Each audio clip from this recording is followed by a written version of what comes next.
ریګي تاڼې په حدود شاهي بالا کې غلو د یو کور نه ډېر قیمتي سامان تر دې پورې چې د خوراک څښاک کم شیزونه دي نو هغې ته هم پټ کړي دي.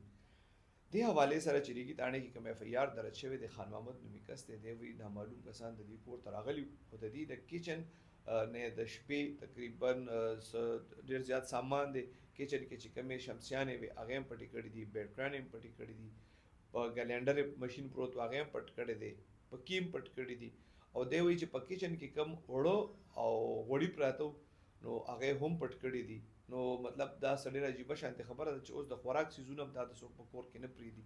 نو د خپلو کورونو په خپله هم لږ حفاظت کول پکار دي. خو د ریګي تاڼې پولیس چې کوم دي نو هغې هم په دې کیس کې اف ای آر درج کړی دی او د غلو تلاشي شروع کړی دی. اکثر دا داسې غلاګانې چې کوم دي دا په دې کلو علاقو کې به مخکې نه کېدې، خو اوس دا کرایم هم دومره زیات شو، دا نشې هم دومره ډېرې زیاتې شوې چې اوس کلي چې کوم دي هغه هم محفوظ نه دي. آی روز په هغه علاقو کې چې کوم دی داسې شوکې ډاکې غلاګانې کېږي. نو الله دې زموږ حفاظت